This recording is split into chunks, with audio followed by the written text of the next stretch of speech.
I simply cannot believe how well this video did, but thank you all so much. And I guess there's another method of speedrunning I could try. Link start.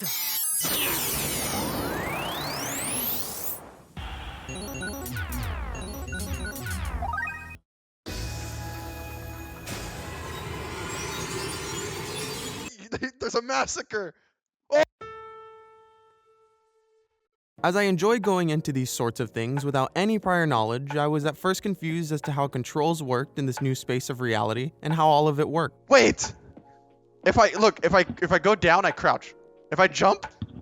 For the first couple of resets, I was more so figuring out the inner workings of Vivecraft and how my actions are recorded and translated in the game's code. Fortunately for myself, I was in awe of how the game looked through my own perspective as I felt a sense of familiarity and comfort. But a sense of the unknown loomed over as I had never played Minecraft in such a way. Yet, these were attempts at a speedrun after all, so there were plenty of resets prior to finding a good seed to run. I reset plenty of times as I wished to avoid playing a seed that showed no promise in hopes of avoiding subsequent nausea. That was until I spawned in right next to a desert biome. I managed to grab some wood before heading into the dry ecosystem that lacks such organic materials. Crafting was extremely difficult early on as I was clueless about the control scheme and still getting accustomed to my new surroundings being cubic. As I walked up a sandy hill, I was welcomed and surprised to see a desert temple present itself, as well as a village entering my peripheral vision. At this point in time, I believed this run to be the one and was then filled with determination to have the run fulfilled, unlike the Education Edition blunder. Upon entering the temple, I began to dig straight down and sensed the descent into the ground as darkness approached. Disarming the trap in the temple was more nerve-wracking than ever before, as I felt I could somehow trigger it by the wrong inputs.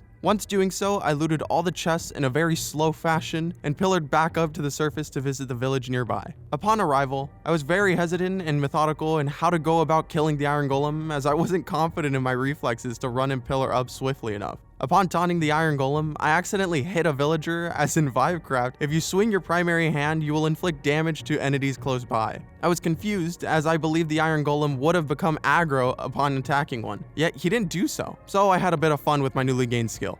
Upon going in a house, I was able to aggro the iron golem from the window and kill it safely. Well, kind of. Afterwards, the night began to fall, and I decided to sleep in a bed to ensure mobs wouldn't spawn. Unfortunately, that was a mistake, as the darkness would have aided me in finding a light source for a lava pool, as I spent the next 20 minutes trying to find one on foot and then by boat. In the boat, I began to feel nauseous after playing for an hour, which includes the time finding the seed. I began to feel delirious and decided to see if I could see beneath the boat and glitch into the sea. Thus, afterwards, I followed the North Star. In doing so, I found land, and no more than 5 minutes later, a lava pool. Creating another portal was actually terrifying, as crouching above lava is scarier through one's own eyes and sense of perception. This deceived perception ended up hindering my ability to think properly, and I began to question how to place blocks that would allow the water to flow correctly in order to create the nether portal. I decided to be safe and double-checked my work.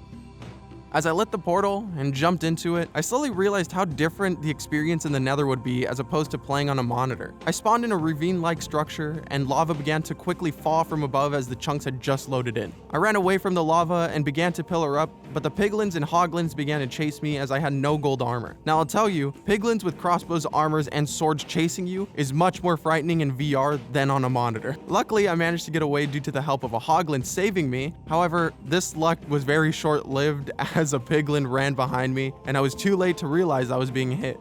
With that, 32 minutes in, my first run was over, yet a second began the next day due to the same determination and will that arises in wake of defeat. The second time around, I spawned right next to a village and looted the village with much more ease than the time before, in which I pillared to kill the iron golem rather than grant myself entry to a villager's home to use for warfare. Afterwards, I visited the savannah village to gather more beds and another iron golem, as I only obtained 3 ingots from the first one. Upon collecting gravel on my travels to find a lava pool, I accidentally killed a salmon and then found a desert temple right after. With the iron and gold I obtained, I was thrilled in knowing I could create armor to protect myself against the mobs that inhabit the nether. I held off on doing so until I finally managed to find a lava pool about 20 minutes into the run. I quickly crafted my items and then created the nether portal, as well as obtained the photo used in my thumbnail. When I lit the portal, I was jubilant with my progress, and upon setting my spawn, a wandering trader decided to wish me luck before entering the nether. I spawned in and was very disappointed with my surroundings as I spawned in a basalt delta, thinking to myself navigation in this place was going to be horrendous. In search of the nether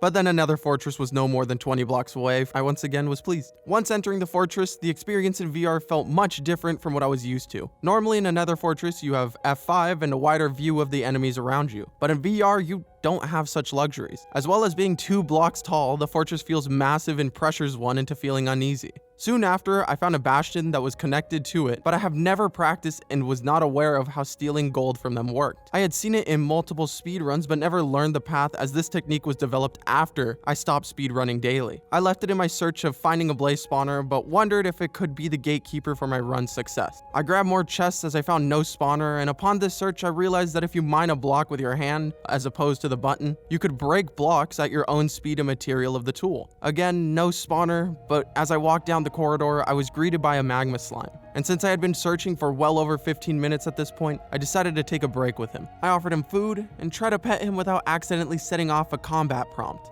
After a while, I said bye to him, found a dead end, got diamonds, crafted, and turned around properly to say bye to him one last time before continuing my search. About 3 minutes later, I found a blaze spawner. I mentally prepared for the fight ahead and contemplated how to go about it. The most difficult part about this was the fact that I could not see my health at all times, as well as my hunger, so I was unaware of the condition of my health during these fights. I would preemptively run away in fear that I would take too much damage, as well as flee if more than 2 blazes spawned. One time I was burning and left at half a heart, which at the time I was relieved, but it was a warning for myself to be even more careful. From this, I struggled, going in and out of the fight to despawn them and regain health. That is until I died fighting 2 blazes and walked into the fire right behind me. I respawned to witness one of the wandering traders' llamas burn in the lava pool that they once greeted me at. It felt like a bad omen at the time, but with my determination, similar to Education Editions, I mined sand with my fist to gather enough blocks to pillar back up to the nether fortress. Upon doing so, I was shot off by a blaze that was protecting his home. Once getting back up, I ran frantically due to the scare and managed to find my loot accidentally as a result of the panic. Upon gathering my tools back, I realized how glorious it felt to wield the diamond sword in VR.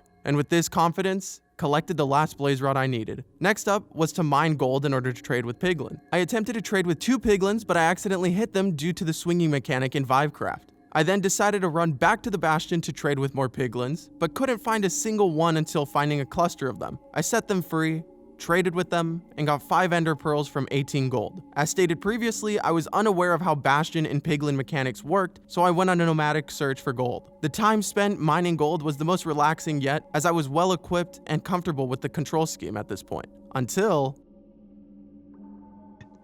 Oh my god, that scared me. I tried to get the Return to Sender achievement as I thought it would be cool to get in VR, but after failing multiple times and almost being sent back into a lava pool, he just happened to vanish.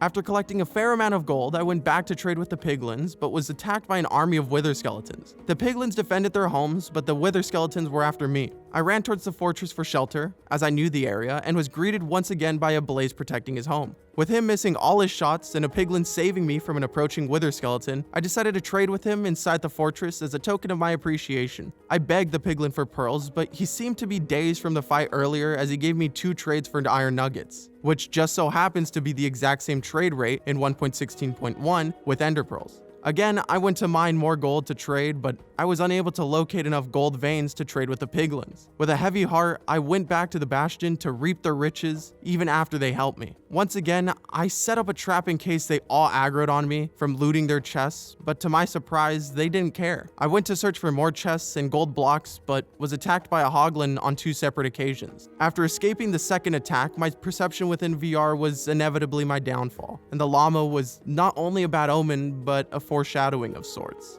With that, this run ended at about 1 hour and 30 minutes in, yet I genuinely believe that speedrunning Minecraft in VR is entirely possible with more practice and knowledge. So I may have a second video relating to Minecraft VR speedrunning in the future. With all that being said, I hope you guys enjoyed the rest of your day, and if your day is already over, best of luck tomorrow. I know you got this. I'll see you guys next time.